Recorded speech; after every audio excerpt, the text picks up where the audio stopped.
President Trump's reciprocal tariffs set to go into effect Wednesday, April 9th, would bring import taxes to the highest level for the U.S. since 1930. The Smoot-Hawley Tariff Act, enacted by President Herbert Hoover in 1930, came months into the Great Depression. Designed to protect American farmers and manufacturers, these tariffs instead kicked off retaliation from U.S. trade partners, bringing global trade to a standstill.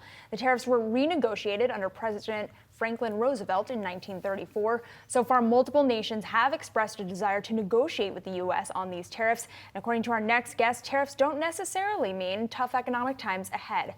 Joining us now, Greg Itt, the Wall Street Journal's chief economic commentator. Greg, great to speak with you here. Talk to me about your reporting in terms of, I feel like the Smoot-Hawley Tariff Act has never been more popular, at least for my generation.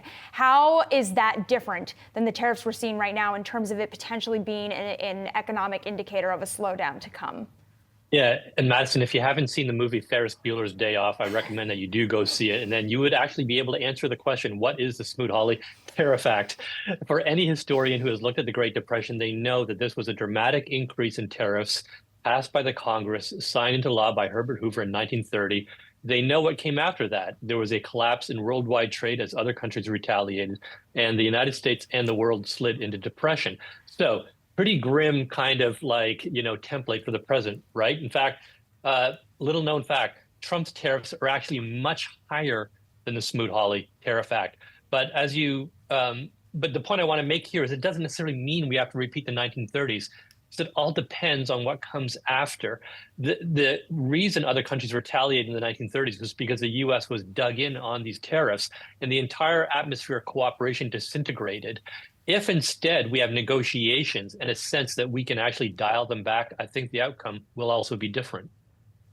Greg, this is Nancy Tangler. I feel like all my economic education has come from reading you in the Wall Street Journal. So thanks for all your years of great reporting and editorializing. But I did want to ask you, so maybe this is one of the things that comes after, but we're already hearing the administration float some help for farmers and also a potential export tax credit where you get your money, your penalties back at the end of the year if you're a manufacturer.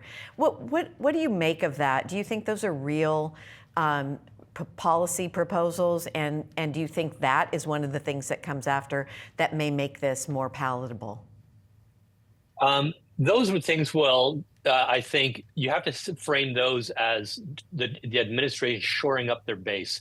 They're very worried that Republicans and traditional Republican constituencies like farmers and so on will start to turn against the tariffs, put pressure on their own senators and congressmen to turn against the tariffs. These steps might help politically, but they will have almost no effect economically.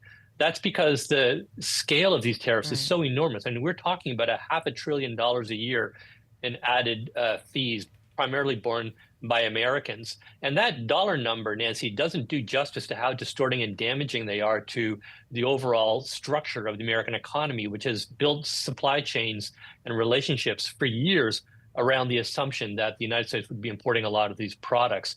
So you can't simply say, oh, well, we're going to raise tariffs by $1, but we'll cut income taxes by $1 and it will all be good. No, it won't be like that. So, Greg, where does that leave us in terms of especially the Trump administration's talking points about the positive impact of these tariffs on things like the job market, bringing back manufacturing jobs? What economic impact could that shift potentially have? So I think it is definitely the case that you will get some jobs created in the United States to make the products that we're no longer importing. I would be shocked if that didn't happen. I think the question is, will the overall economy be healthier as a result of it? Certainly, most economists don't think so.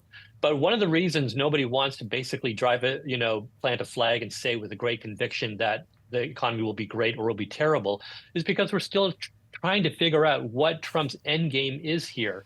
Does he really intend like these 20 percentage point higher tariffs to be permanent forever? Mm-hmm.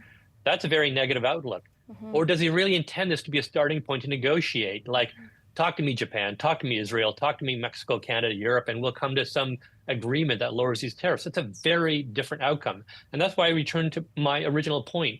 If these tariffs result in negotiation, then that's a generally benign outcome. Mm-hmm. If they result in just retaliation after retaliation, that's a very malign outcome.